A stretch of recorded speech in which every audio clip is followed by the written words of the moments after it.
Assalamualaikum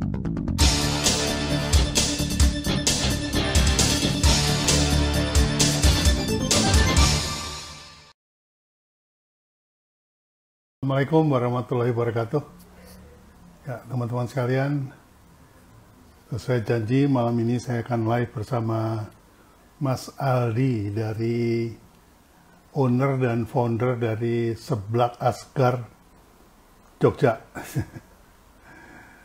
Ya, postingan saya waktu itu saya posting tentang terjun bebas ya. Bentar saya cari. Nah, siapa tahun 2020 yang omsetnya terjun bebas? Ternyata responsnya luar biasa. Semua mengaku terjun bebas. Jadi oleh karena itu saya mengumpulkan data dan pendapat-pendapat dari teman-teman. Kalau perlu saya formulasikan bagaimana cara mendeteksi agar supaya pada saat terjun bebas itu apa saja yang harus dilihat atau diteropong secara mendalam. Bisa juga karena makronya, bisa juga bisa juga karena marketingnya, bisa juga karena value creation-nya, bisa juga karena value dari korporasinya, bisa juga karena financial strateginya, bisa juga karena sumber daya manusianya. Jadi banyak sekali checkpoint yang harus dilakukan agar supaya kita tidak perlu terjun bebas. Ya. Yang bisa saya pastikan kali ini Anda terjun bebas itu karena situasi makro, keadaan makro yang tidak bisa kita tolak keberadaannya. Jadi perlu teman-teman ketahui bahwa kondisi makro itu sangat berpengaruh kepada kehidupan kita semuanya. Ya. Jadi situasi makro, ya, karena di dalam bisnis itu kita hidup di dua lingkungan. Yang pertama lingkungan makro, yang kedua lingkungan mikro. Ya. Ini dua-duanya harus selalu dipantau. Jangan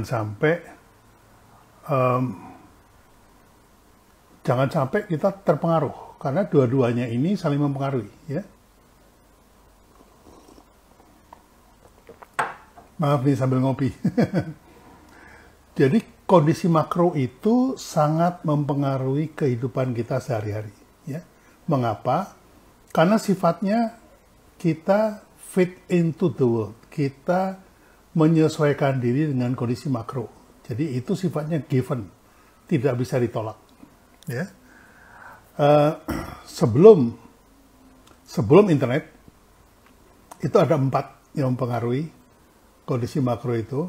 Yang pertama adalah teknologi, yang kedua adalah ekonomi, yang ketiga adalah public policy, yang keempat adalah kultur atau budaya. Nah itu semua kehidupan perubahan di dalam keempat bidang itu, 4 lingkungan itu akan mempengaruhi kehidupan kita. Baik kehidupan yang berupa bisnis maupun kehidupan kita sehari-hari. Salah satu contohnya public policy. Public policy itu adalah policy atau aturan yang dibuat oleh publik. Nah, biasanya yang paling mewakili kebijakan publik itu adalah pemerintah. Jadi peraturan pemerintah, perundang-undangan, berbasis kepada UUD 45 itu sifatnya given. Kita hanya bisa menyesuaikan. Kita tidak bisa menolak ya. Menolak atau menolak atau merubah, nggak bisa ya. Kita hanya bisa menyesuaikan. Oke, saya coba cari Mas Aldi karena saya janjiannya adalah live sama Mas Aldi. Sebentar ya teman-teman ya, karena oke. Mas Aldi, kalau ada silakan request, karena saya beberapa kali live, kalau saya klik ternyata nggak bisa. Jadi Anda harus request baru bisa saya invite. Ya. Jadi silakan Mas Aldi kalau sudah join, kita ngobrol-ngobrol. Topiknya hari ini adalah The Fall and the Rise. Jadi terjun bebas karena pandemi COVID selama 2020 dan The Rise di tahun 2021 ya. Jadi mudah-mudahan kita bisa belajar dari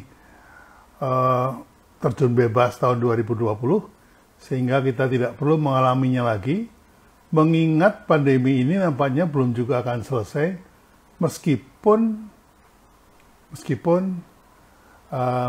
sudah ada vaksin ya.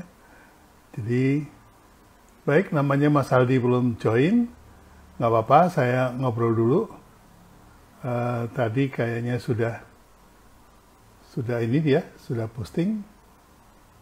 Silakan Mas Aldi request untuk live bareng, karena kalau tidak di request nampaknya algoritma dari Instagram sudah berubah. Saya pengen nyoba tadinya untuk kita bisa live tiga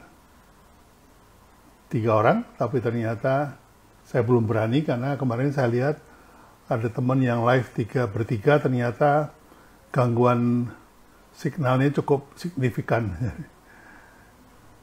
Jadi itu. Jadi hari ini ya Nizar hadir. Nanti hari apa bisa nyasar sama kamu? Hari Kamis atau hari Jumat ya? Kita akan bahas tentang mana nih Aldi nih, kok belum muncul juga. Oke, jadi kondisi tahun 2020 memang luar biasa. Kita dipaksa untuk mengikuti apa kehendak dari makro. Bentar ini. Oke, bukan Aldi. Saya sedang menungguin Aldi, teman-teman, jadi jangan request ya. Nanti saya kaget-kaget nih. Ada yang request, saya kira Aldi, nggak taunya orang lain. Untuk malam ini saya tidak menerima request dari teman-teman. Kita akan bahas yang lain. Nanti ada satu hari saya akan live. Saya akan jawab semua pertanyaan yang Anda majukan. Tapi kali ini saya hanya akan membahas tentang The Fall and the Rise ya. Jadi siapa saja yang UKM yang tahun 2020 itu mengalami menukik ya bisnisnya, dan apa yang sudah dilakukan untuk bisa kemudian rebound naik lagi ke atas. Untuk menyambut tahun 2021 ini banyak yang gamang, banyak yang masih tanya-tanya gitu ya. Ya, saya ngerti maksudnya, ayo Pak Abi sambil nunggu ngobrol-ngobrol. Ya, memang saya dari tadi ngobrol. Nah, yang paling penting teman-teman harus tahu bahwa saat ini macro environment sangat kuat sekali mempengaruhi bisnis kita.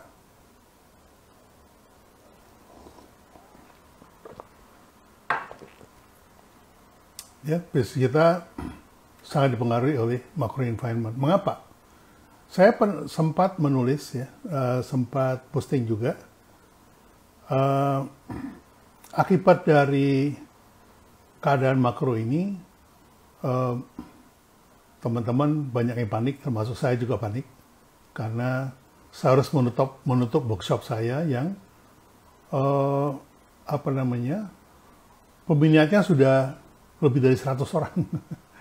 semuanya sudah bayar, dan karena saya batalkan karena PSBB, jadi saya terpaksa saya kembalikan semua pembayaran. Ini Aldi sudah masuk, mudah-mudahan nggak ada hambatan dengan dengan Wi-Fi-nya. Assalamualaikum. Waalaikumsalam, Pak B. Aldi, apa kabar nih, Iya, Jogja? Hujan? alhamdulillahirobbilalamin. Ya, mendung tapi nggak hujan malam ini, alhamdulillah. Alhamdulillah. Ya. Gimana kabar keluarga? Baik-baik, sehat-sehat semua? Alhamdulillah semua sehat, Pak B. Mudah-mudahan Pak B juga sehat, semua keluarga Amin. jangan bahagia. Ya. Oke, tadi saya sempat membuka pada teman-teman bahwa kehidupan kita sehari-hari maupun dalam berbisnis tidak bisa dilepaskan dari situasi makro, ya, atau lingkungan makro. Ada 4 yang sangat mempengaruhi. Yang pertama adalah teknologi, yang kedua ekonomi, yang ketiga adalah public policy atau peraturan pemerintah atau peraturan dari satu kelompok, gitu ya. Contohnya halal itu bukan peraturan pemerintah, tapi harus dipatuhi oleh kita semuanya. Kemudian yang terakhir adalah kultur. Ya. Jadi kalau setiap daerah itu punya kultur yang berbeda-beda, yang kita sebut subculture.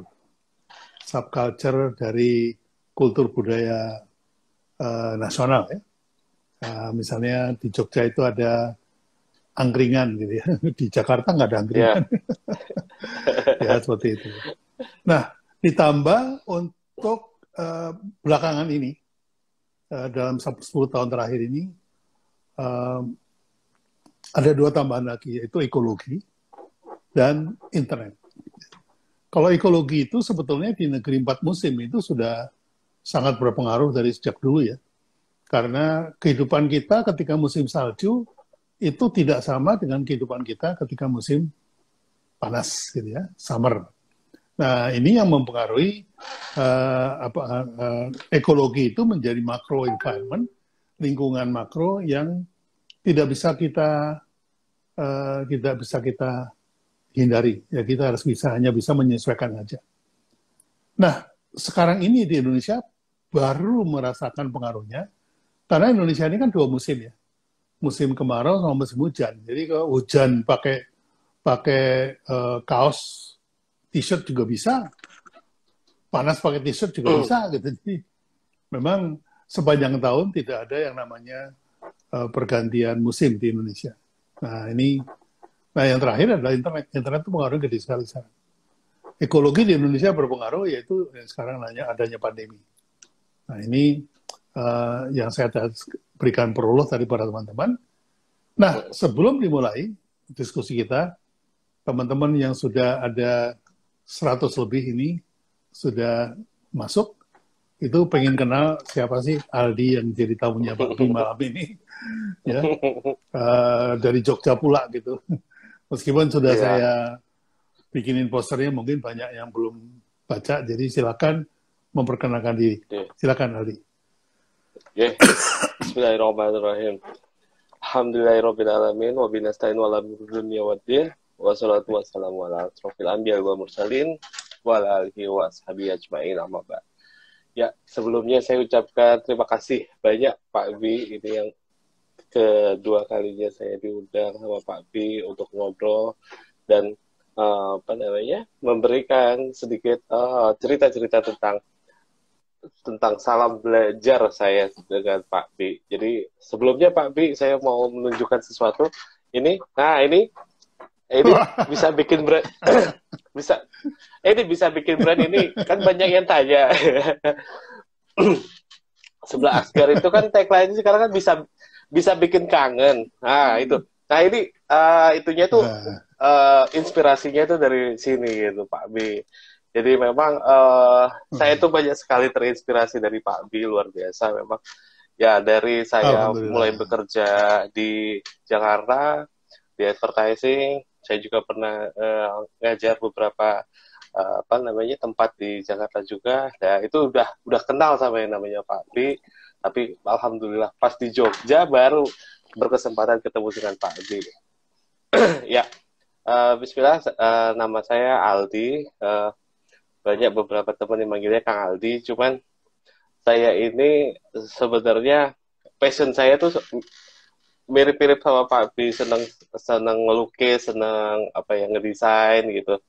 Makanya saya tuh banyak terinspirasi sama Pak Bi, banyak melihat profil-profil Pak Bi, YouTube-nya Pak Bi, sehingga saya tuh menyukai yang namanya dunia bisnis dari sisi marketing atau branding. Nah, seperti itu.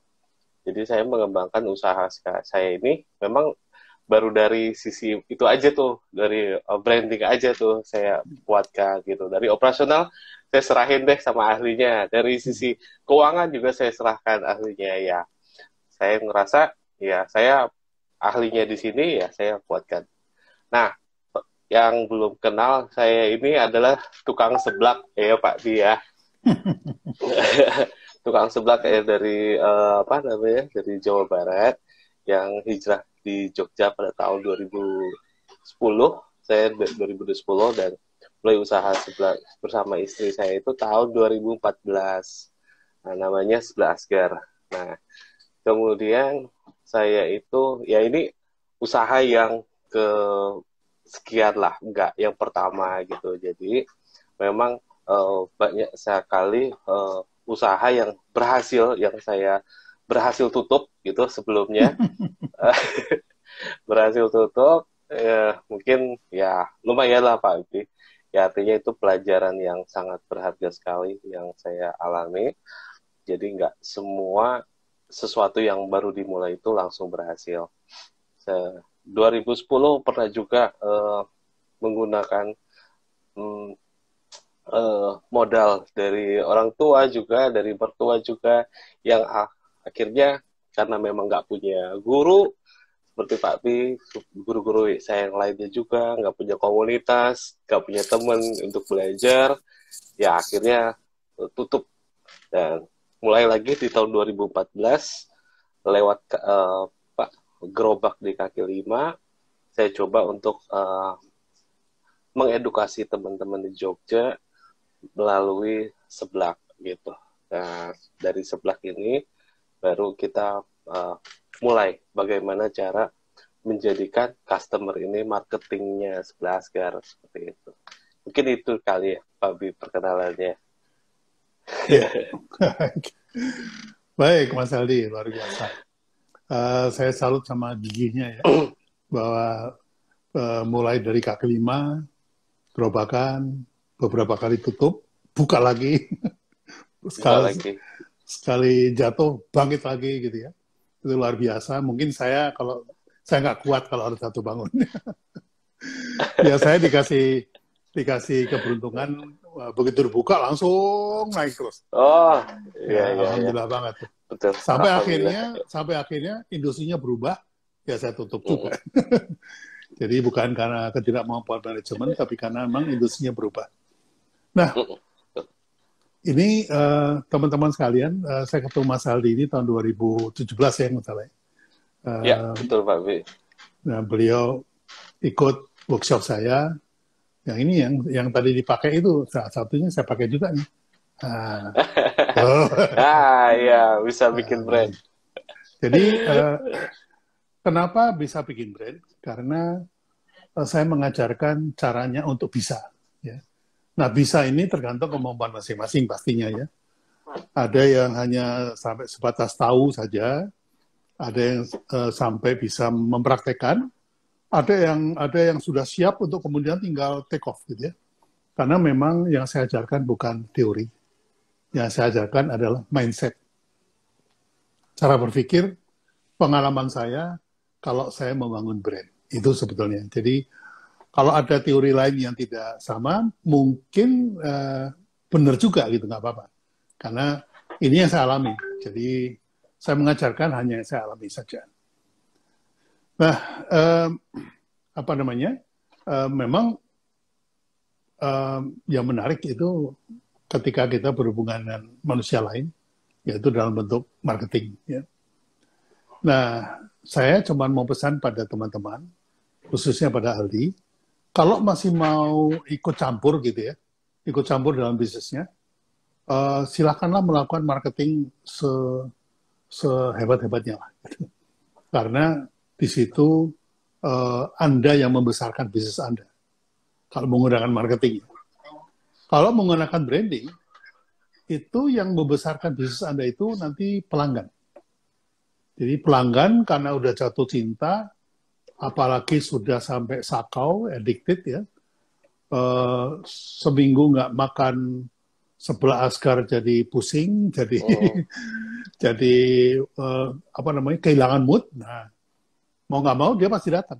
Nah, datang berkali-kali itulah yang membuat pelanggan membesarkan bisnis kita. Jadi ada dua cara sih sebetulnya. Kalau marketing itu selalu mencari prospek baru untuk dijuali. Kalau branding itu menciptakan pelanggan supaya dia bisa beli lagi. Jadi ada dua cara, bebas saja. Ada yang suka karakternya itu suka fight ya. Kayak Kang Dewa itu orangnya suka fight. Jadi dia selalu saling. Wah, itu adrenalinnya naik. Dia bahagia kalau competition-nya itu tinggi. Ada juga orang yang mau, udahlah, bisnisnya biar jalan, saya jalan-jalan. Nah, itu pakai branding. Itu bedanya seperti itu.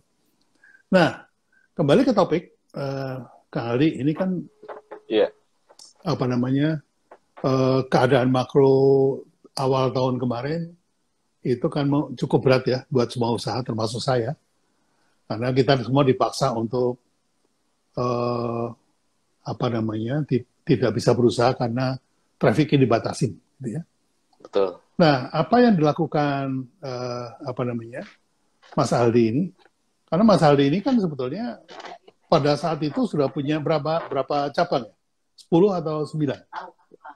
Sekarang udah buka lagi kemarin di tanggal 9 yang ke-13 Pak Bi. 13. 13. Tapi itu kan tahun lalu ya. Pada waktu tahun pandemi ini. Pandemi itu berapa ya jumlahnya? Waktu pandemi mulai masuk? Pada saat pandemi mulai masuk itu 13 juga Pak Bi. 13. Maaf, 12. Akhirnya tutup 2, yang di Bandung 1, sama yang di Jogja 1. Nah, tetapi kita di masa pandemi ini, alhamdulillah dikasih kesempatan buka lagi 3 di di Jogja dan yang di Kota Malang. Mantap. Jadi yang di Malang udah ada 2 Pak Bi. Masya Allah. Jadi yang pertama saya datang waktu itu diundang sama Aldi. Iya, betul. Kasih tiket pesawat ya. Sambil ulang tahunnya Aldi gitu. Nah, silakan Anda membagi cerita kepada teman-teman. Begitu PSBB terus kemudian orang nggak boleh ke restoran juga dibatasi jam operasionalnya.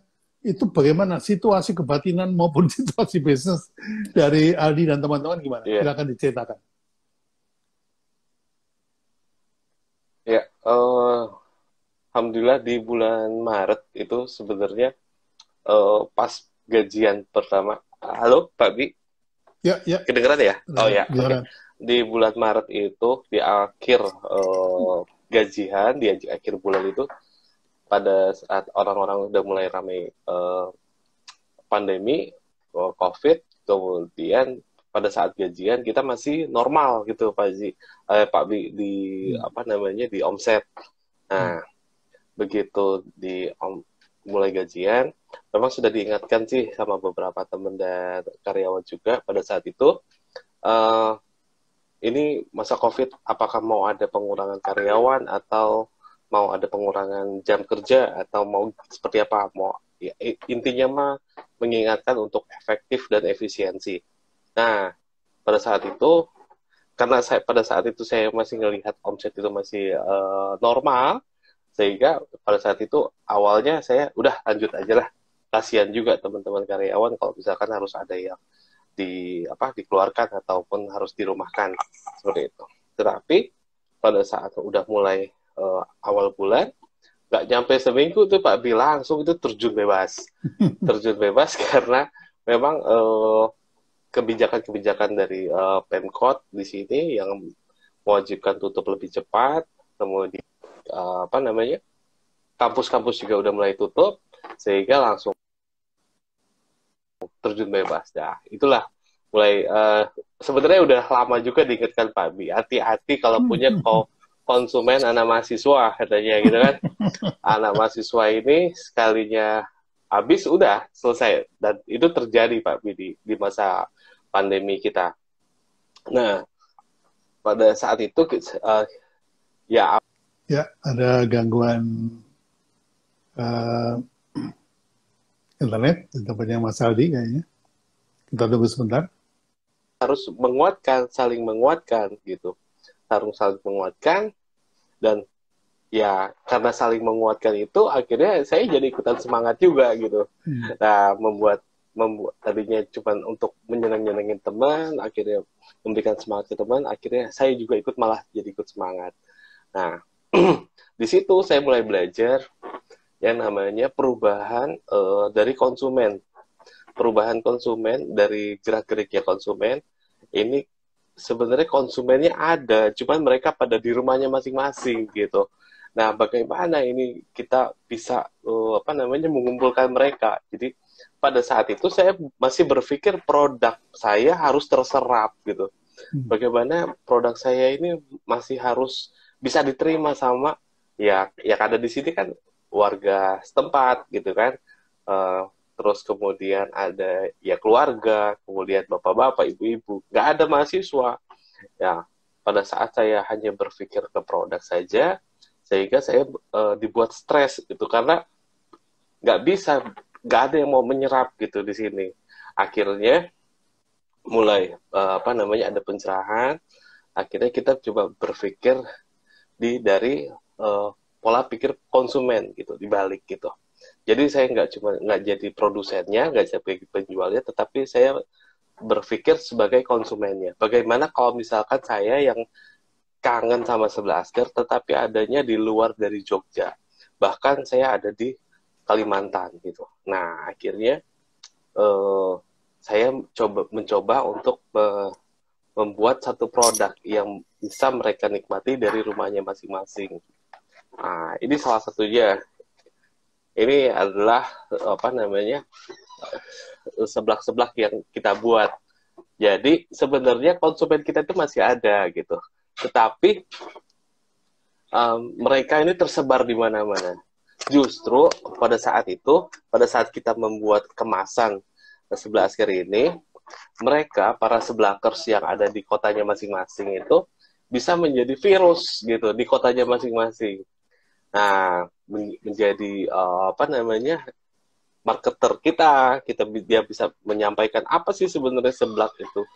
Di Manado juga udah ada apa namanya, reseller di sana yang tadinya nggak ngerti seblak itu seperti apa, kemudian mereka kenalkan gitu, dengan bangganya mereka mengenalkan bahwa saya itu kuliah di Jogja itu makannya seblak gitu. Kalian belum pernah kenal kan namanya seblak gitu. Akhirnya dikenalkan sama mereka. Akhirnya mereka nggak cuma mengenalkan, tapi mereka juga menjadi reseller ya sebelah Asgard di sana gitu.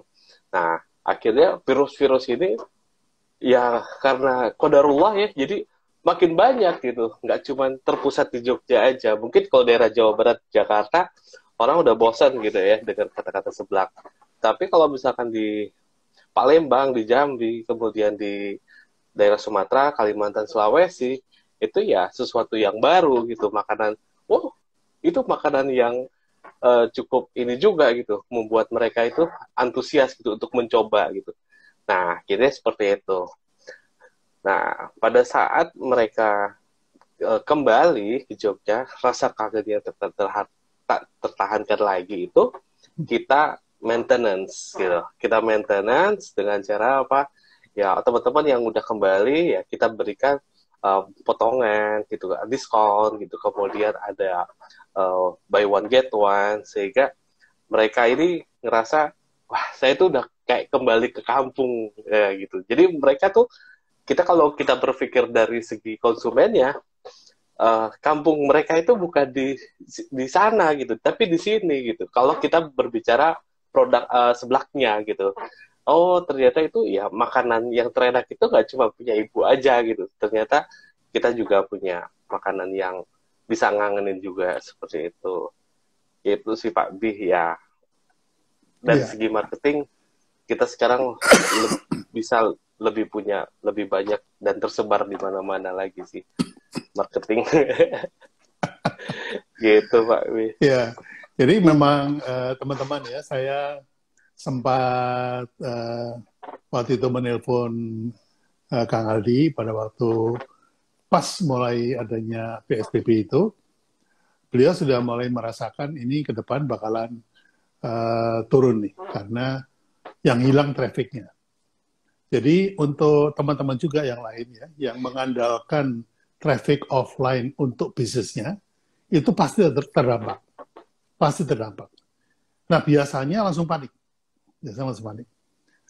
Tidak terkecuali Aldi juga sempat panik juga. Iya, panik. Lemes Ya, panik.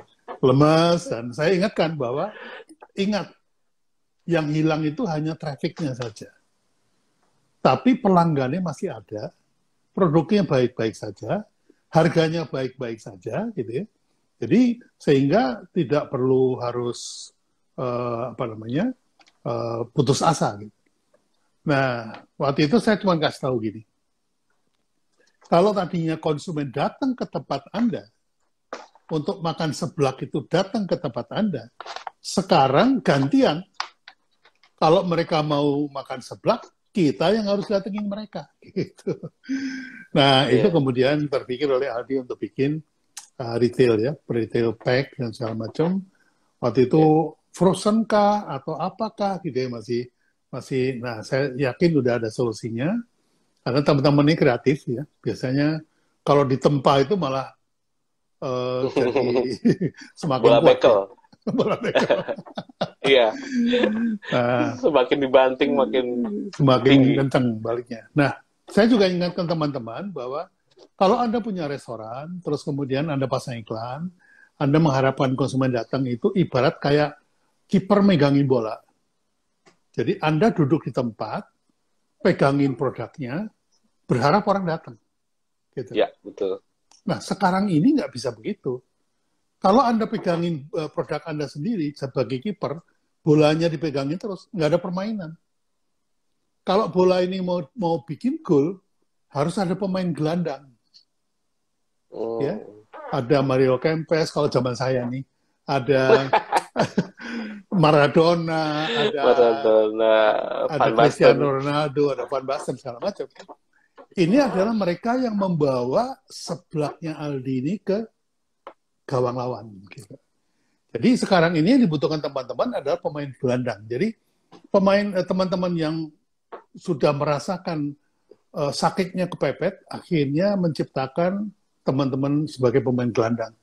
Nah, pinternya Aldi menggunakan konsumen, mahasiswa yang datang dari luar kota, yang kuliah di Jogja, dijadiin reseller. Nah, ini sesuatu yang menurut saya Anda sudah menemukan solusi dari pandemi ini. Jadi, istilah saya sudah rebound, karena sudah buka cabang 3 lagi. Waktu terjun bebas hilang 2 cabang ya, apa 3 cabang.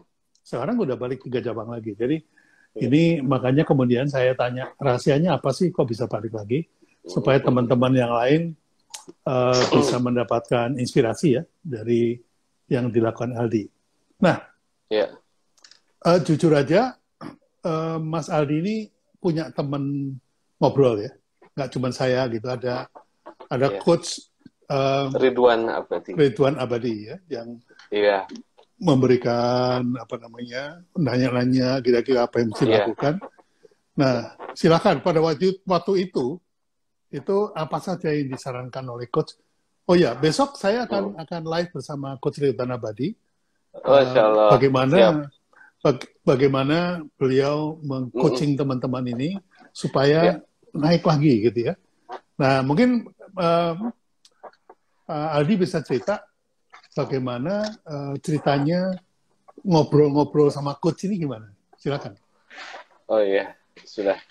Iya, alhamdulillah pada saat saya merasa apa ya jatuh gitu pada saat pandemi ini, omset yang tadinya 100% menjadi tinggal 30% itu ternyata enggak.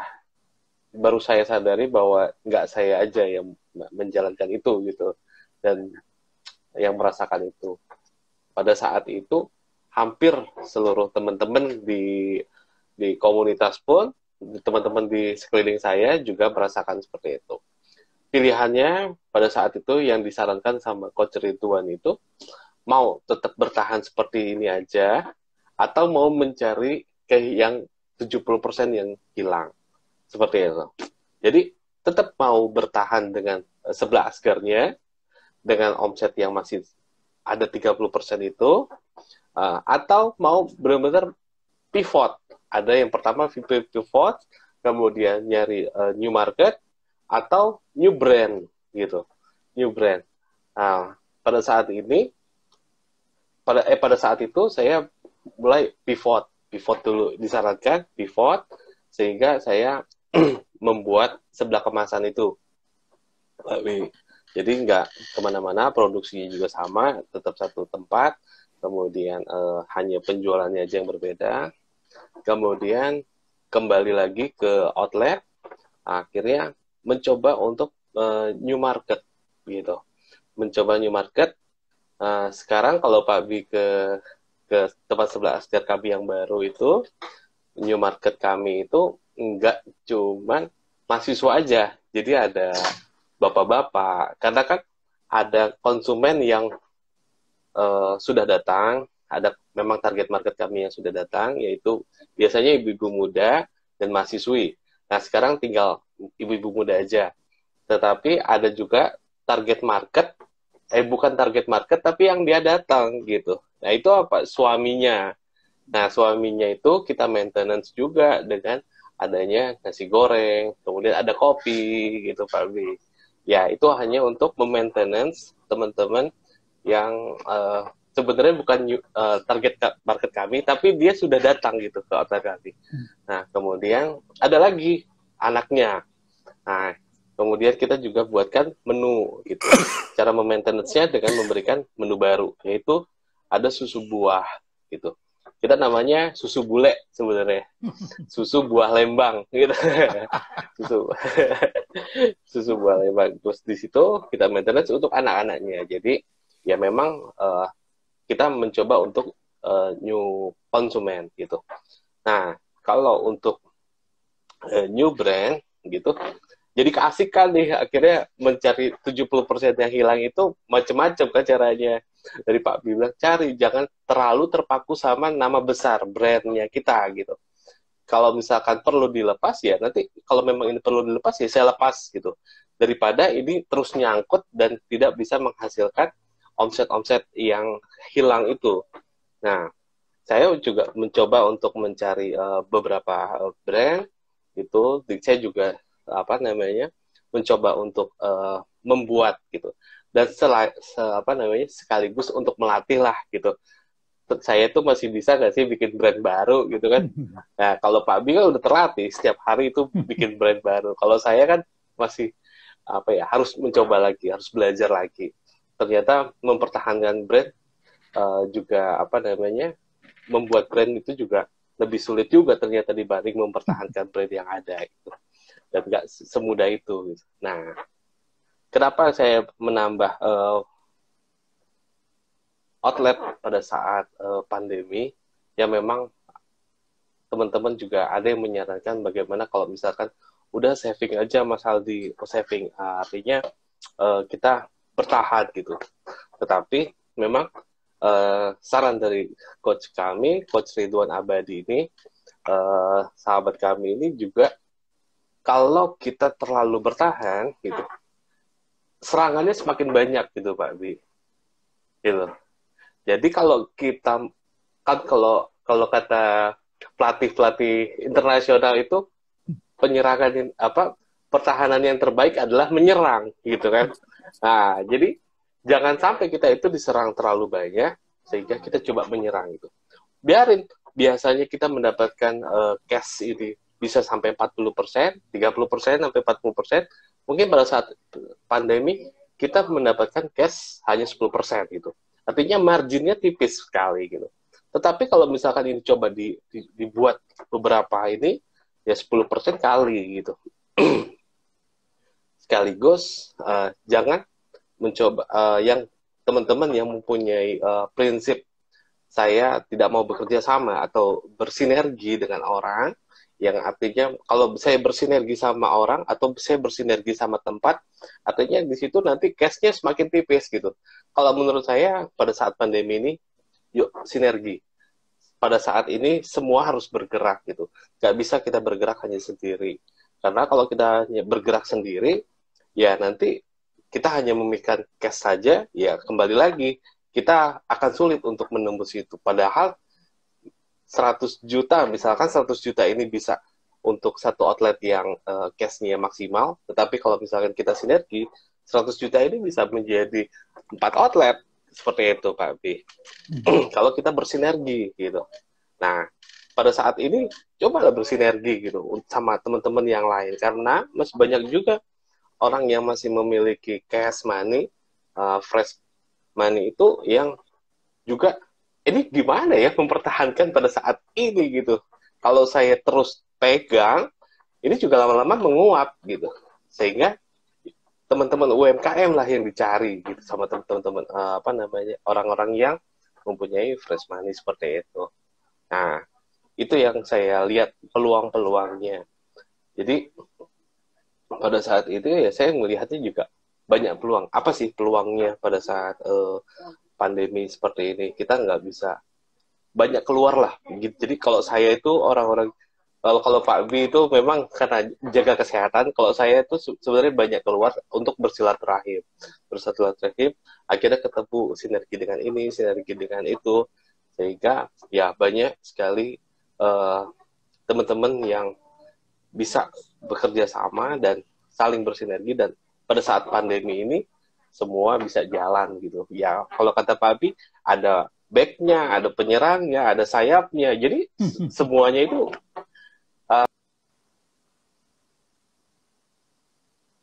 gimana? Udah bisa terdengar? ya bisa Pak Bi. Ya, Maaf Pak Bi, koneksinya kurang baik. Ya, biasa. Oke. Iya, Pak Bi, mohon maaf. Apa? Nyantai-nyantai. Mangga, dilanjut, silakan. Ya, jadi memang pada saat pandemi ini saya tuh banyak mencoba untuk berkumpul dengan teman-teman UMKM. Sebenarnya dengan maksud memberikan sedikit solusi atau pengalaman saya, tetapi justru malah saya tuh banyak yang terbantu sama teman-teman UMKM, karena memang mereka itu yang tadinya biasa masak 200 mangkok, 300 mangkok, sekarang bagaimana caranya memasak sedikit mangkok tapi habis, sedikit mangkok, 50 mangkok sampai 60 mangkok tetapi habis. Terus ada juga yang bagaimana mengefisienkan karyawan yang tadinya mengelola 7 sampai 8 karyawan, sekarang hanya 2 sampai 3 tetapi cukup, seperti itu. Nah, akhirnya pada saat saya bertemu sama teman-teman UMKM, justru malah saya yang banyak terbantu sama mereka gitu. Ternyata, oh iya, teman-teman UMKM ini hebat-hebat banget Pak Bi. Jadi mereka ini nggak peduli itu yang namanya COVID, yang penting mereka ini efektif pada saat. Ada yang malah cerita sama saya pada saat saya sebelum COVID, cash saya misalkan 10 juta gitu. Tapi omsetnya memang mungkin hampir ratusan juta gitu. Tetapi pada saat COVID, omsetnya turun 50%, tetapi cash-nya juga sama gitu. Wah, Masya Allah, saya bilang bagaimana caranya ya? Padahal memang tujuan utama mencari omset itu kan akhirnya cash juga gitu, marginnya gitu. Ya, ya. Jadi saya pada saat COVID ini ya saya sih lebih banyak ngumpul sama teman-teman UMKM, kemudian sambil jalan-jalan mencari apa sih yang tren yang terbaik pada saat COVID ini di daerahnya masing-masing. Ada di Malang, kemudian di Bandung, di Bojonegoro, kemudian di Kediri juga. Nah itu mulai kulturnya tuh beda-beda gitu, trennya juga beda-beda. Ada yang satu kota itu ya kayak nggak ada COVID. Ada yang satu kota ini di Jogja pun belum pernah yang namanya PSBB itu belum pernah, baru kemarin aja, tetapi itu juga daerah Bantul, Sleman dan sekitarnya. Tapi di sini rasa PSBB-nya itu lebih kental dibanding teman-teman yang udah pernah PSBB gitu. Nah, sehingga kulturnya itu pantesan kalau yang di Bandung, di Dago, walaupun di tempat yang itu, tapi masih belum bisa jalan gitu. Kemudian di Malang juga yang tempatnya lumayan, karena memang ini pada saat PSBB ya tetap nggak bisa jalan juga. Sehingga saya mencoba untuk banyak belajar. Tetapi justru malah saya tuh banyak belajar dari teman-teman bagaimana cara menata diri gitu. Ya, artinya memang banyak sekali yang menyalahkan keadaan, banyak sekali yang menyalahkan karyawannya, banyak sekali yang menyalahkan bisnisnya gitu. Padahal kan nggak ada bisnis yang bermasalah ya Pak Bi, yang ada owner yang bermasalah gitu. Kalau ownernya bermasalah ya pasti bisnisnya juga bermasalah gitu. Enggak lah, kalau keadaan sekarang memang bukan masalah menyalahkan ya. Karena memang dari zaman Buddha gigit besi istilahnya sampai dengan hari ini, yang namanya bisnis itu nggak bisa lepas dari makro, gitu. Nggak bisa lepas dari makro. Nah, makro environment ini yang harus kita waspadai. Kalau tadinya ada 4, sekarang itu sudah menjadi 7, ya. Jadi saya kurang sepakat dengan istilah teman-teman masa zaman sekarang ya, bahwa nggak ada bisnis yang bermasalah, tapi owner yang bermasalah. Enggak, bukan itu. Masalah itu datang dari mana saja, ya, dari mana saja. Contohnya pandemi ini kan bukan masalah, bukan salahnya owner kan. Pandemi ini ya memang salahnya situasi memang terjadi seperti itu. Jadi karena begini, nasihat ibu saya waktu saya muda dulu, dia mengatakan the world doesn't made for you. Dunia tidak dibikin untuk kamu, untuk melayani kamu. You are made to the world. Kamu itu dibikin untuk menyesuaikan diri dengan dunia. Jadi jangan salahin dunia, karena kamu harus menyesuaikan diri gitu. Istilahnya seperti itu. Jadi, nah dunia itu diwakili dengan macro environment tadi, lingkungan makro tadi yang sifatnya memang tidak bisa. Jadi kalau pemerintah melakukan PSBB, ya kita nggak bisa nyalain pemerintah juga gitu. Karena PSBB PSBB, that's it. Jadi itu given aja. Jadi kita selalu berpikir positif. Nah, begitu ada ancaman, dimanapun, kapanpun, begitu ada ancaman yang namanya bisnis, itu nomor satu yang dilakukan adalah mengubah fixed cost menjadi variable cost. Itu yang paling penting. Kalau tadinya karyawan itu dibayar fix, setiap bulan gajinya pasti, kita kasih pengertian bahwa karena pendapatannya nggak pasti, maka saya jadikan freelancer yang dibayar kalau ada kerjaan gitu. Dan itu hampir semua korporasi melakukan itu. Ya. Jadi penghematan itu nomor satu, fixed cost dijadikan variable cost. Kayak tadi misalnya contoh, kenapa jualan 100 mangkok dengan jualan 50 mangkok? Kok cash-nya dapatnya sama ya? Gitu. Padahal kan omsetnya turun separuh. Betul. Itu karena apa? Karena leftover materialnya berkurang. Kalau tadinya bisa foya-foya, oh nggak apa-apa nih, ikannya udah mulai membusuk, buang gitu kan. Ini sekarang nggak, kenapa? Belinya seperlunya gitu. Nah, itu artinya apa? Yang tadinya leftover sebagai fixed cost dijadikan variabel. Nah, ini teori korporatnya ya.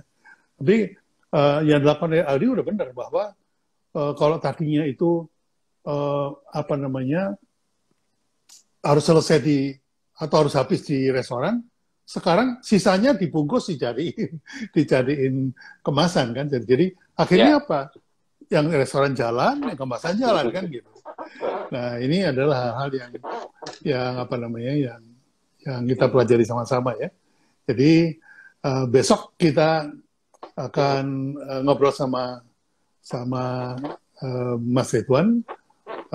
Mudah-mudahan kita bisa siaran bertiga, jadi Aldi bisa gabung lagi. Masya Allah. Sekalian nyoba gitu. Jadi siapa Bi? Yang paling penting kalau Anda mengalami masalah, jangan merasa sendirian. Ya, karena masalah pandemi ini kan dirasakan semua orang, nggak cuma oleh Aldi sendirian gitu. Dan siapa tahu justru dari teman-teman UKM yang daya tahannya luar biasa, yang tahan banting gitu, itu memberikan ide-ide yang cemerlang gitu ya.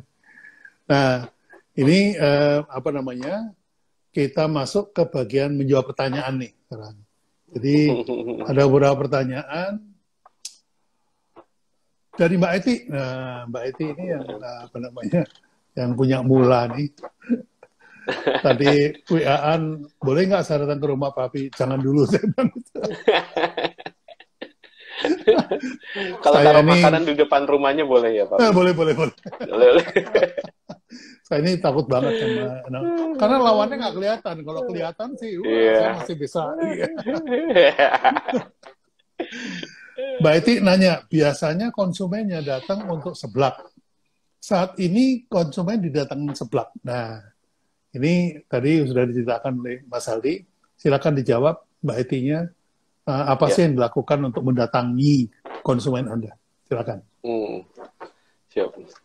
Padahal saya malam ini udah mau belajar banyak. Saya catatannya Pak Bi ngomong ini udah banyak banget ini. Saya itu selalu gemar menulis kalau Pak Bi ngomong tuh. Ya, bismillah. Mudah-mudahan bisa sedikit bantu. Jadi pada saat ini memang kita kehilangan pada saat awal-awal itu sampai 70% omset kehilangan. Walaupun sekarang bisa kembali, tetapi juga dengan cara-cara yang beda dengan pada saat kita sebelum pandemi. Ada yang tadi pivot, kemudian ada yang new market, ada yang new brand. Nah, pada saat kita mendatangi konsumen, memang sebenarnya produk kami ini bukan DNA-nya untuk di take away gitu. Jadi bukan DNA-nya dibungkus gitulah Pak Wi. Jadi memang kayak soto lah gitu. Kalau soto itu kalau dibungkus itu kan rasanya berubah ya. Ada yang bilang bukan karena sesuatu, tetapi memang kalau kondisi produk itu yang DNA-nya dine in, ya sudah itu memang produknya bagusnya secara dine in gitu. Ya memang sambutan untuk sebelah Asgar yang kemasan ini sendiri memang tidak beda sama pada kita membuka outlet gitu. Makanya memang kita tetap membuka outlet pada saat pandemi ini karena memang DNA kita dine in. Jadi memang kita ini hanya untuk memberikan solusinya mereka, yaitu rasa kangen kepada sebelah Asgar yang setiap hari mungkin mereka makan, tetapi di kotanya mereka belum ada, sehingga kita coba untuk sedikit memberikan rasa kangen aja sih. Tapi kalau untuk memberikan sesuatu yang sama, ya memang konsepnya harus dine in, seperti itu. Ya memang kalau kita bicara food memang lebih tricky ya. Ada istilahnya resto experience, ada yang namanya food experience gitu ya. Jadi pengalaman makan makanan seblak misalnya itu waktu dimakan di tempat dine in itu beda dengan kalau kita terima di rumah. Ya. Suka nggak suka saat ini harus diterima itu. Jadi saya cerita sedikit tentang waktu saya menangani McDonald. Jadi McDonald itu dulu dipaksakan untuk delivery. Ya. Saya termasuk yang tidak setuju karena apa? Karena food holding time-nya produk McD itu hanya 7 menit. Jadi burgernya itu kalau lebih dari 7 menit itu rasanya beda dengan begitu terima langsung dimakan. Ya. Demikian juga dengan French fries-nya. Ya. French fries-nya itu juga begitu juga. Demikian juga dengan kolanya. Soalnya kan kolanya pakai ini ya, mesin ya.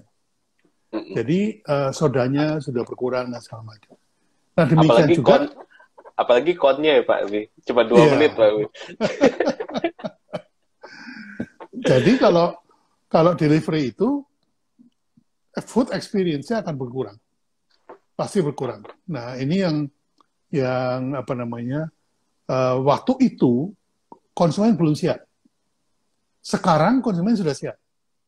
Dengan adanya Gojek, kemudian Grab itu, mereka sudah siap. Mereka paham bahwa kalau misalnya nanti dari restoran ke tempat rumahnya itu lebih dari 7 menit, itu pasti ada kualitas yang berkurang. Itu konsumen sudah sadar. Ada yang dibungkus pakai aluminium foil, ya.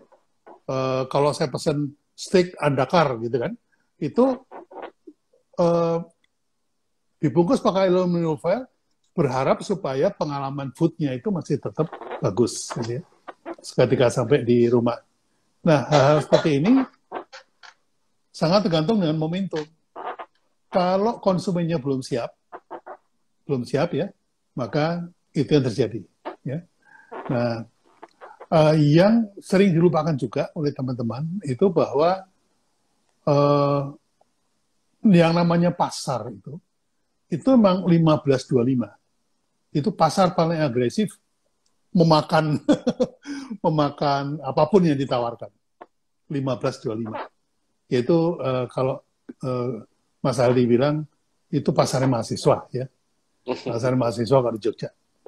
Tapi anak-anak muda-muda ini memang lagi apa namanya giat-giatnya makan, membesarkan badan dan segala macam. Yang kedua itu adalah 25-35. Itu dari zaman baby boomer sampai sekarang itu pasar itu ya di situ, usia itu, rentang usianya di situ. Cuma yang berubah itu sekarang adalah generasinya. Ya. Kalau dulu zaman saya muda, itu 15 sampai 35 itu seumuran saya. Waktu itu. Dengan perilaku saya. Ya. Sementara semakin tua otomatis sudah keluar dari age bracket itu. Sekarang digantikan oleh milenial. Yaitu generasi Y dan generasi Z. Ya. Nah, generasi Y dan generasi Z ini punya perilaku yang berbeda. Ya, orang menganggap bahwa generasi Y kan milenial kan masih mahasiswa. Enggak. Karena sekarang banyak orang tua yang sudah punya anak, khususnya anaknya yang baru umur 5-6 tahun itu pasti generasi Y. Jadi membawa sifat-sifat perilaku karakter dari generasi Y. Nah, ini suka dilupakan nih sama teman-teman gitu. Nah, jadi dianggapnya karena saya pemilik perusahaan dan saya adalah generasi X, maka konsumen saya adalah perilakunya seperti saya. Salah. Karena age bracket-nya udah pindah. Nah, ini yang sering yang sering dilupakan. Bahwa pasar sekarang udah siap untuk terima seblak delivery. Ya, sampai rumah, udah nggak panas nih, dipanasin sama dia. Gitu. Jadi ini adalah sesuatu yang harus kita antisipasi. Bukan kita bereaksi ya pada pasar, tapi kita antisipasi pasar itu. Nah, kira-kira seperti itu, Mas Aldi. Ini sekaligus juga bantu menjawab Mbak Iti. Mbak Iti dengan mulanya juga sama. Ya, Mentang-mentang Mbak Iti masih generasi X, terus, oh yang datang ke Mula harus generasi X juga. Enggak. Sekarang itu yang bosan di rumah itu mau kerja di co-working space itu anak-anak seumuran anak saya, bukan seumuran saya gitu ya. Oke, ini ada yang nanya nih Mas Aldi. Iya, Pak. Oke, sebentar. Cara mensiasati pasar, dari Paranduru. Cara mensiasati promo agar bisa menarik pasar. Tapi kita pun tidak amsyong. Nah, ini gimana jawabannya? Selama ini gimana promosinya? Ya. Ya, tidak amsyong. Ya, memang saya ini penganut promonya yang sering diberikan sama Pak Bi, kayak 8 gratis 8, kemudian viral di antara grup-grup WA, kemudian viral di antara teman-teman di Instagram. Nah, pada saat ini kalau kita sampai viral kayak gitu, kita bisa didatangi Satpol PP mungkin ya. Gitu. Makanya kemarin coba untuk beberapa kali ganti strategi, ternyata strategi yang saat ini masih bisa kita laksanakan pada saat itu adalah kita ini mencoba untuk memblast teman-teman yang sebelakers yang sudah kita punya nomor telepon WA-nya gitu. Terus nanti dari copyright-nya gitu Pak Bi, nanti kalau udah santai datang ya gitu. Jadi mereka ini seperti diberikan sesuatu yang spesial. Jadi gini, besok kalau misalkan dia nggak ada, kamu datang ya. Ya, artinya kalau nggak ada Satpol PP, kamu yang datang ya. Gitu loh, Pak. Cepetan katanya. Soalnya kalau misalkan ada Satpol PP, berabe nanti. Ya, artinya hal-hal seperti itu yang kita tarik. Tetapi memang bahasanya tidak seperti itu, gitu. Ya, memang di Jogja sendiri sih nggak terlalu ketat seperti di kota-kota lain. Tetapi memang kita tetap jaga yang namanya protokol kesehatan itu tetap kita jaga. Promosinya ya seperti itu. Kita punya beberapa database nomor WA, ya kita coba untuk pendekatan lewat situ agar mereka juga ngerasa nggak sendiri gitu mereka, Pak Bi. Karena kalau bahasanya pakai bahasa promo apa segala macam ya gratis gitu, walaupun gratis tetapi tetap mereka ini nggak ngerasa harus beli gitu. Paling gratis cuma sebelahnya aja nanti minumnya. Tetapi enggak, kalau misalkan kita anggap aja saya diajak makan di rumahnya Pak Bi. Yang saya pikirkan bukan cara saya bayar tiket pesawatnya, bukan saya cara bayar hotelnya, tetapi bagaimana saya bisa menikmati ngobrol sama Pak Bi gitu. Saya bisa menikmati ketemu sama keluarga Pak Bi. Seperti itu. Jadi kalau misalkan ada waktu datang ya dia, ya seperti itu loh Pak Bi. Jadi yang saya pakai itu cara-cara pendekatan bagaimana orang tua kalau mengajak ke anaknya seperti itu. Nah, saya generasi X gitu dan konsumen saya generasi milenial, sehingga saya menganggap mereka itu ya sebagai anak ya. Walaupun saya belum tua-tua banget ya Pak Bi, tapi saya mencoba untuk membawa mereka ini ya seperti mempunyai ada perlindungan pada saat saya makan di sebelah askar ini. Oh iya, kayak saya makan di rumah orang tua saya sendiri seperti itu. Kayak saya makan di tempat sahabat saya sendiri. Jadi yang mereka pikirkan itu bukan bagaimana membayarnya, tetapi bagaimana mereka bisa menikmati itu. Ini ada yang komen nih di Hafiz Ewagul. Kayaknya baru kali ini ya Pak Bi live dengan anak muda. Mate. Masa iya? Emang setua itu kah saya? Dan semuda itu kah saya? Itu dia. Saya udah 40 nih. Ya nggak gitulah ya. Jadi teman-teman, saya paham lah kalau mendengarkan ini level of knowledge-nya tidak sama ya. Jadi kita juga mencoba untuk untuk menyesuaikan gitu ya. Jadi justru guru saya besok akan tampil ini 5 tahun lebih muda dibanding saya, Pak Wi. Wah. Iya. Iya, saya juga pernah tampil sama Dion, anak saya. Itu muda juga. Iya, iya, betul. Ya, jadi apa namanya? Kalau pendapat saya itu kan begini. Anda tidak akan pernah tua kalau Anda relevan. Artinya kalau diajak ngobrol tuh masih nyambung gitu ya. Nah, saya ingin ingatkan begini. Tadi Aldi untung punya database ya dari pelanggan yang datang. Saya nggak tahu gimana dulu ngumpulinnya yang datang ke toko ya atau ke resto. Tapi bagus sekali ada punya database. Ya. Jadi database itu memang sebaiknya ada 4 ya, paling nggak nama, kemudian nomor WA, kemudian alamat email dan alamat rumah. Ya, alamat rumah. Jadi dengan demikian itu kita bisa punya channel untuk menghubungi mereka. Ya. Nah, yang perlu kita bedakan adalah apa yang namanya promo dan apa yang namanya loyalty program.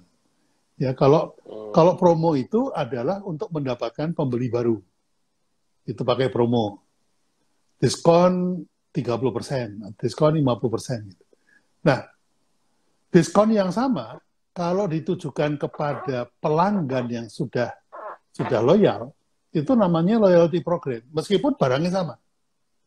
Barangnya sama, tapi istilahnya beda. Dan tentunya tujuannya juga beda. Ya.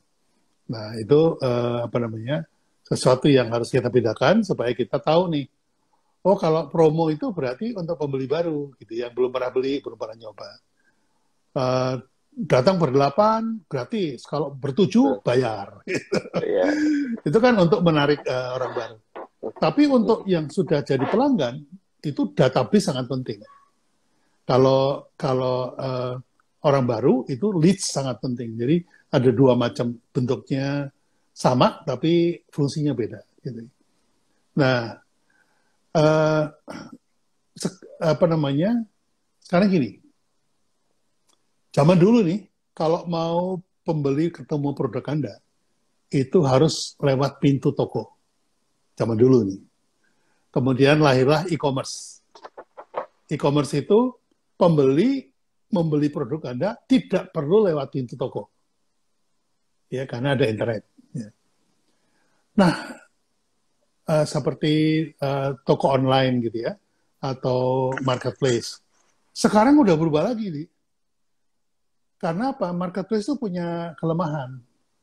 Barangnya sama, harganya beda-beda. Karena banyak yang mempraktekkan apa namanya decoy price. Decoy price itu kalau zaman saya muda dulu, itu harga di pasar baru. Ini harga sekian, coret sekian, gitu ya. Itu decoy. Jadi dikasih apa namanya, dikasih harga yang berbeda. Jadi kalau Anda jualan barang harga 10.000, sebelahnya 5.000, 10.000 kerasa mahal. Tapi kalau di sebelahnya saya kasih harga 20.000, 10.000 itu kerasa murah. Jadi kalau Anda tuh targetnya mau jualin 10.000, maka bikinlah produk yang 20.000 supaya 10.000 dibeli. Nah itu marak di marketplace. Banyak orang yang ya kalau istilah Pak Budi, kalau barang kamu persis sama dengan orang lain, pasti yang dicari yang murah. Itu pasti. Nah itu terjadi banget zaman sekarang di e-commerce. Karena itu sudah terjadi, sekarang beralih nih. Beralihnya bukan lagi ke e-commerce, beralihnya ke tribe commerce. Ya, kemarin juga Ko Denny Santoso juga menjelaskan apa itu tribe commerce yang dia pakai dengan aplikasi Tripilio-nya dia. Apa itu membangun komunitas gitu ya. Jadi bedanya komunitas dengan tribes itu apa? Itu penting banget. Jadi dengan database yang ada tadi, Anda sudah mencoba untuk membangun tribes dengan sebutan seblakers. Seblakers itu membangun tribes. Ada pasukan seblak, pencinta seblak, dan Aldi adalah jenderalnya. Gitu. Itu larinya ke situ sekarang. Jadi kalau Anda mau menikmati seblak, Anda join dulu pasukan seblak. Gitu. Kemudian pasukan seblak ini juga membantu menjualkan. Gitu. Ini yang disebut dengan tribe commerce. Jadi Anda tinggal satu langkah lagi menuju ke situ. Nah, bagaimana membangun tribes? Ini banyak bukunya sih. Kode ini juga ngeluarin juga. Saya juga lagi pesan sama beliau nih. Karena pengen tahu cara anak sekarang gitu ya. Kalau cara saya dulu beda lagi ya. Bagaimana membangun tribes dulu. Dulu saya bikin namanya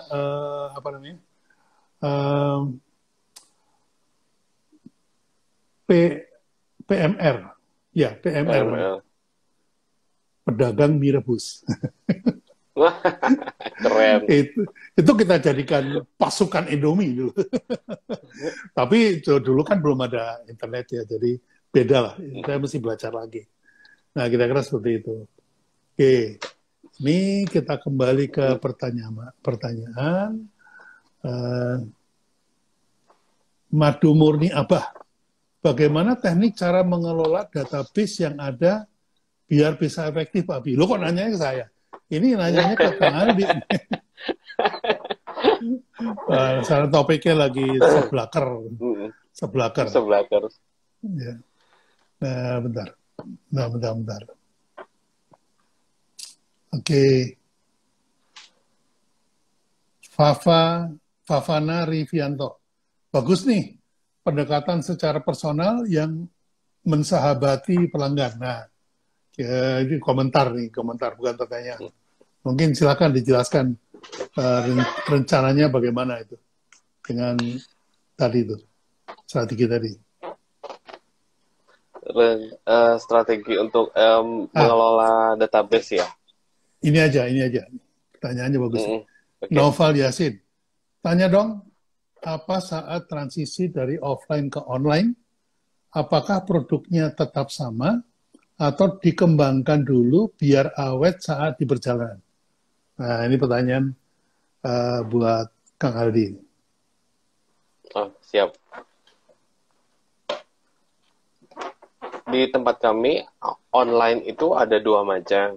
Ya, artinya ya memang pesanan yang diantar secara ojek online, atau yang kedua itu adalah seblak kemasan yang diantar ke rumahnya konsumen yang bisa dinikmati kapan saja seperti mie instan. Nah, kalau yang di transisi kami pada saat pertama kali ada online, itu saya tetap awalnya sih masih mempertahankan untuk konsumen yang datang ke tempat kami, sehingga kefreshannya atau rasa yang bisa dinikmatinya itu bisa lebih maksimal sebenarnya. Nah, pada saat kita tidak bisa beralih dari online gitu ya, karena memang banyak sekali pedagang sebelah yang akhirnya berjualan dari rumah dan mencoba untuk berjualan online yang sangat lebih mudah didapatkan dari teman-teman di sebelah Asgar. Nah, ini kita coba untuk memisahkan. Makanya yang tadinya seblak itu kan, Pak Bi, kalau kita lihat aslinya seblak itu kan kuahnya nyemek gitu ya. Jadi kayak mie ataupun kuitiau gitu. Kuitiau goreng gitu. Nah, artinya kuahnya sangat sedikit sekali dan bercampur dengan telur. Pada saat kita untuk beralih ke online, itu kita coba untuk pisahkan. Saya belajar dari teman-teman pedagang bakso. Jadi kuahnya itu kita pisahkan sehingga si itemnya itu tetap kering gitu. Jadi kalau untuk di online itu tetap terjaga ke freshannya itu. Nah, kalau kita coba untuk tetap bertahan gitu, tidak shifting, mungkin saya sehari itu juga dampaknya ini ke penjualan juga di Pak Bi. dampaknya mungkin saya hanya bisa menjual 50 sampai 60 porsi per hari gitu. Karena begitu Pak B datang pesan, "Mas, saya mau seblak dong." Ya itu. Baru saya goreng gitu. Itu perlu waktu sekitar 5 menit. Gitu. Tapi kalau misalkan sekarang saya udah pisahkan itu dengan karena tadi mencoba untuk penetrasi ke online tadi, ternyata sekarang sangat cepat sekali gitu. Begitu Pak B datang, saya mau seblak, tinggal ini, gitu. Diambil, itemnya langsung diguyur dengan kuah panasnya itu tadi, dan kita bisa langsung menyajikan gitu. Sehingga yang tadinya menjual hanya sedikit, bisa 4 sampai 5 kali lipat jumlahnya gitu. Dalam kalau misalkan kita didatangi konsumen secara sekaligus. Nah, itu yang menjadi saya selalu berpositif thinking dengan keadaan itu, Pak Abi.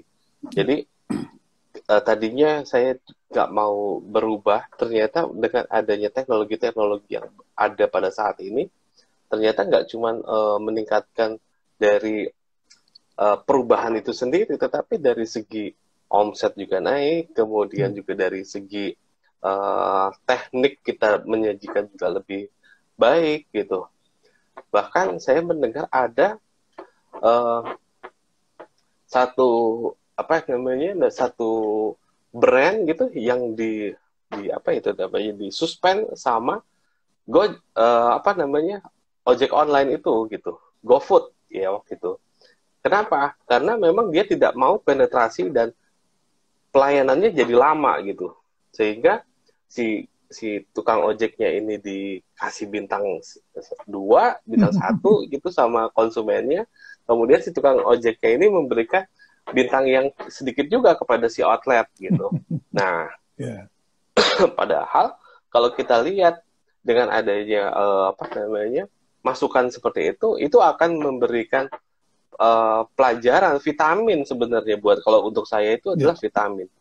Apalagi untuk teman-teman kru di outlet. Kalau misalkan itu menjadi kita melihatnya itu satu sebagai penyakit, itu menurut saya sih salah gitu, karena itu sangat memberi banyak pelajaran untuk kami di apa namanya di zaman yang berubah ini seperti itu. Ya, teknologi sudah semakin maju ya, food teknologi. Kemudian terjadi efisiensi nggak cuma pada biaya, tapi juga efisiensi pada waktu kan ya. Jadi itu yang membuat kita bisa serve lebih baik.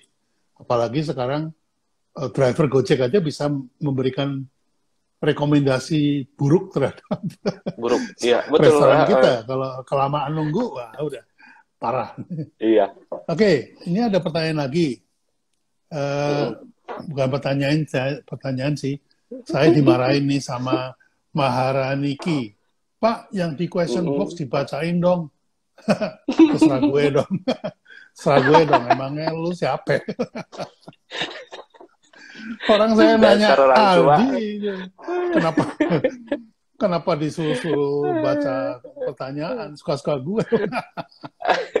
Oke, ini ada dari Suduit ya. Ketika beralih ke online, ada beberapa additional cost. Sehingga HPP jadi tinggi. Apakah harga jual naik, konsumen mau terima?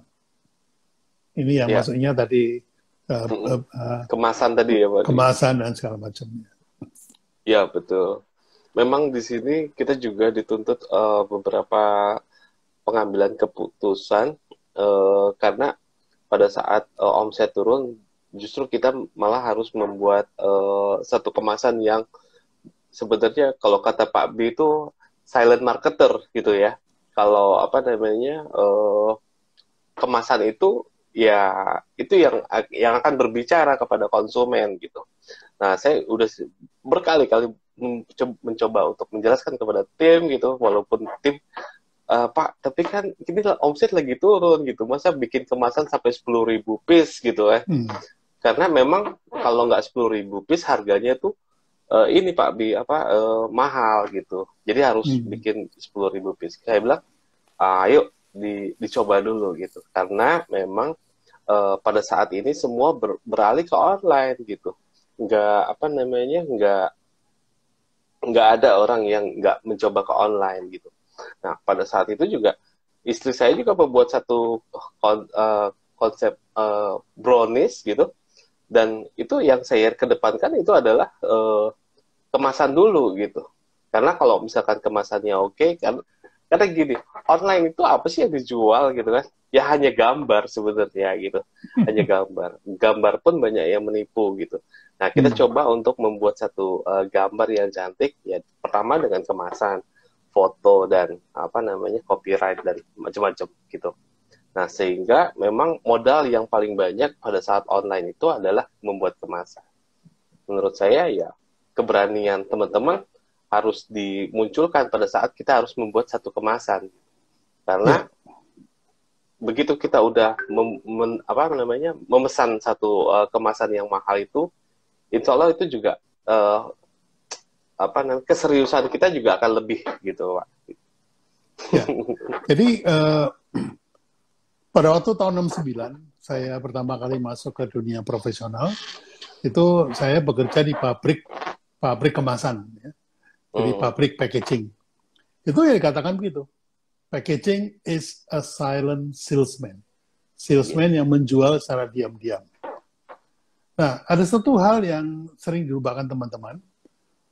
Packaging itu, kalau zaman saya dulu, itu kalau packagingnya baru, dianggap produknya baru.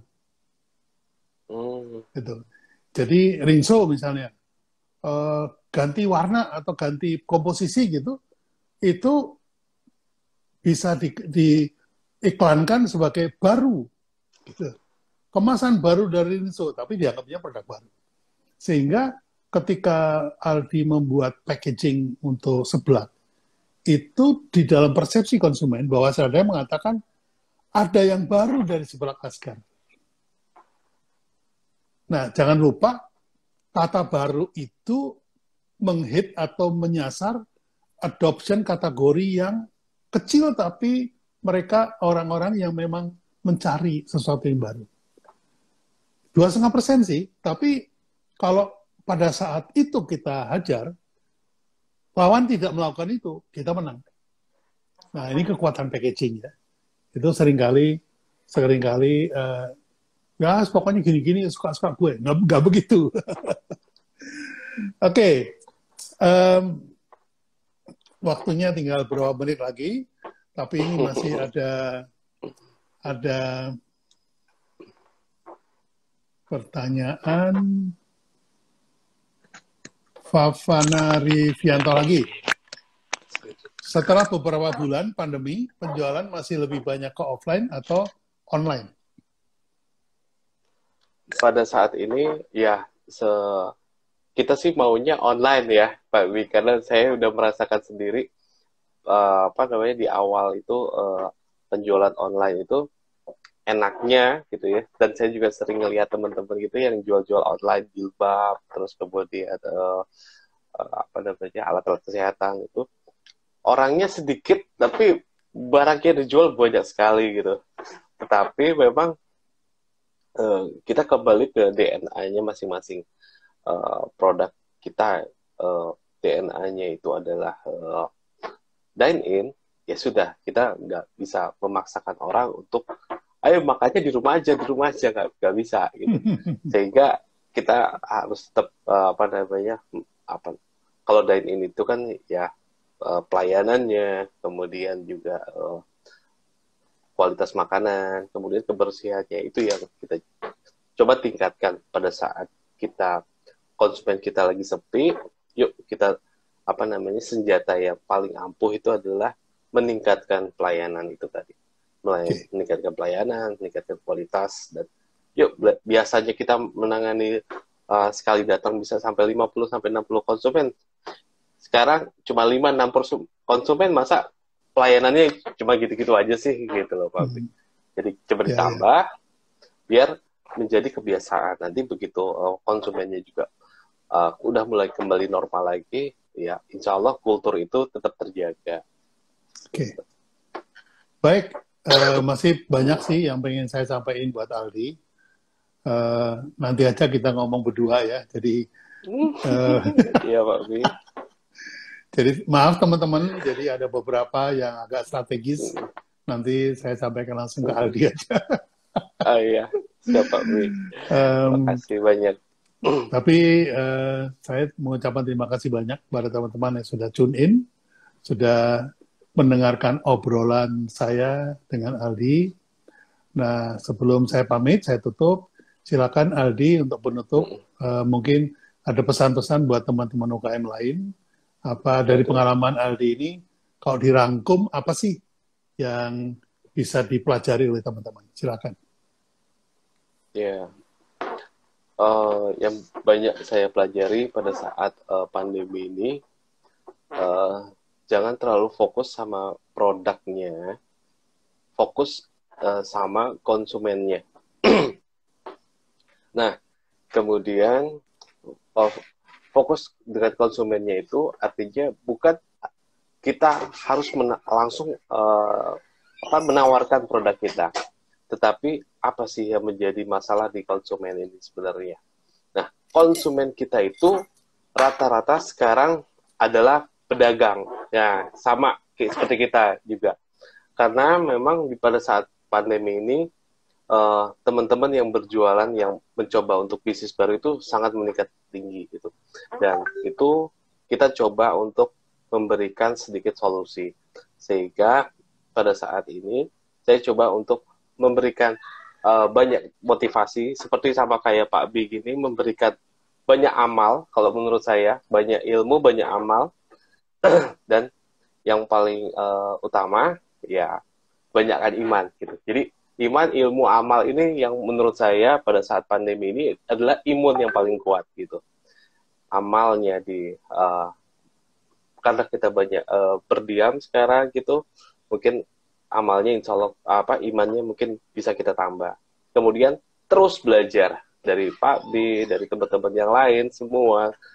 Jangan pernah berhenti belajar menurut saya. Kemudian kalau sudah belajar ya amalkan seperti Pak B ini, memberikan solusi. Nah, kalau bisa kolom-kolomnya Pak B ini, IG Live-nya Pak B ini disebarkan. Jadi yang dibutuhkan sama teman-teman pada saat ini adalah banyak ilmu. Gitu. Bukan berita-berita yang tidak mengenakan seperti itu. Jadi penuhi media sosial dengan ilmu-ilmu. Mudah-mudahan itu menjadi amal-amal yang berkepanjangan nanti. Gitu Pak B. Amin. Ya, pesan saya buat teman-teman, alhamdulillah saya mengalami bersama-sama seperti teman-teman dengan adanya pandemi ini, kita berinovasi mencari solusi-solusi yang bisa kita lakukan. Ya, kalau boleh jujur, sekarang ini workshop online saya sudah memberikan omset, kalau Anda sekarang bilang, yang menyamai dengan workshop offline saya. Jadi alhamdulillah saya sudah tutup ya. Masih sudah tutup workshop saya yang offline dan sudah berhasil mengembalikan dengan online dan makan waktu kira-kira 3 bulan untuk rebound ya. Sempat ke dasar sih, sempat ke dasar karena saya yakin bahwa pelanggan saya masih ada ya. Yang dihilangkan itu hanya traffic offline saja. Ya. Jadi silakan jangan panik, silakan nyantai saja karena produk masih ada, masih berkualitas, harga bisa diterima, pelanggan masih ada. Yang hilang itu cuma traffic aja. Mereka datang biasanya ke rumah UKM, belajar sama-sama. Hanya itu yang hilang. Bagaimana kemudian kita menciptakan suasana online yang kurang lebih quote-unquote mirip dengan keadaan offline. Jadi, apa sih kalau workshop offline itu yang dicari? Selain ilmu, ya selfie bareng Pak B, gitu ya. Di-endorse oleh Pak B, terus kemudian networking Pak B. Nah, ini yang saya jaga terus, supaya tidak ada yang hilang dari situ. Nah, saya kira teman-teman bisa belajar dari situ. Nomor 1, jangan panik, karena pelanggan Anda masih ada. Hanya bagaimana caranya mencapai mereka, itu aja. Jadi, Aldi sudah memberikan contoh tadi, besok kita akan ngobrol sama coach-nya Mas Aldi ini, kita akan dengar lebih banyak lagi informasi yang bermutu, yang bermanfaat buat teman-teman semuanya. Terima kasih untuk waktunya, Mas Aldi. Salam buat Sama-sama Pak keluarga. Bi. Insya Allah. Ya, salam juga buat putranya, lama nggak ketemu.